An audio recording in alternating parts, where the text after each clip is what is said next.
This is Jain Samaj Europe, the headquarters in Europe of the world religion of Jainism, which is atheist and physicalist, does not accept the existence of the supernatural. Jainism is based on the principle of ahimsa, which is symbolized by a hand with ahimsa in it, means stopping all violence. They won't harm any living thing, they won't eat root vegetables, they won't hurt insects, they filter their water, they hold a mask in front of their face, they sweep the path in front of them, they won't travel in vehicles for fear of crushing small animals.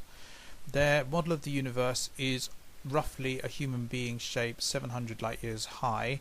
The humans are in the middle. The demigods and the hellish beings, which are not to be worshipped, are above and below respectively. The idea is to rid themselves of karma and reach the top. However, karma is not seen in a non-physical way.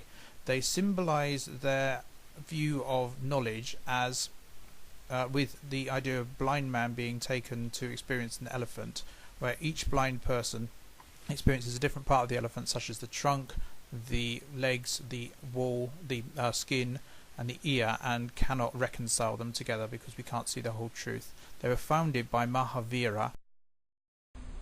The reason Jainism interests me is because it has a number of features which are generally considered not to be part of a religion.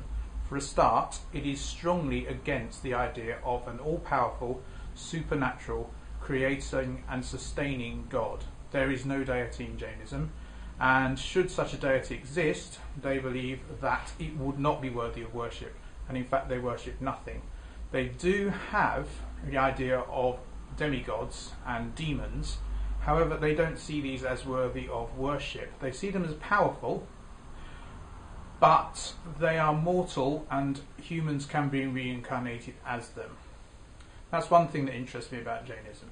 Another one is anekantavada, the belief that there is no one truth. They believe that we can only ever see parts of the truth, and therefore, in a sense, they doubt their own religion. They have various interesting epistemological positions on that, which I don't have time to go into here, because this video is really about how Jainism is very different and an exception to what many Westerners think about religion. Another thing about Jainism is it is entirely physicalistic. It does not accept the existence of the supernatural. Now this needs qualifying.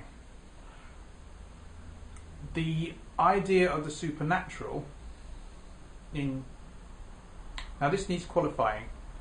The physics of Jainism is not as we would understand it today physically. It is not a scientific physics, but it is rationalistic. They believe that all is matter, including the soul, and that karma is a subtle form of matter that sticks to the soul and weighs it down.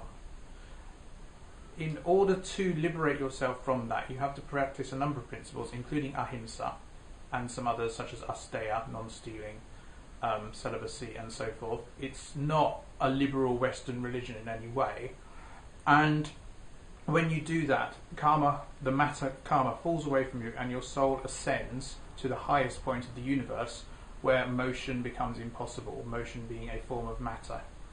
This is known as moksha. So the interesting things about Jainism is that it denies the existence of the supernatural, it denies the existence of God, it denies the validity of worship, and it is basically a focus on ethical principles which it believes will enable people to become liberated.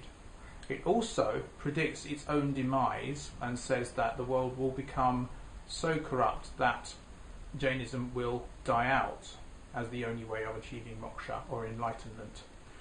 The reason that I am fascinated by Jainism, and I don't actually like it as a religion, is that it is very unlike what most Westerners think of as a religion, and it is also a religion that includes atheism. It includes the strong belief that there is no God, which is expressed clearly and proselytizingly in their sacred texts. Now, for this reason, whenever people say religion involves belief in God, I always find this very difficult, because I live in Leicester. Leicester has a fairly large Jain population. Most of the atheists in Leicester, who are not Western, are going to be Jains. They're going to be highly religious and very devout. They're also going to deny the existence of the supernatural and psychic phenomena, anything like that.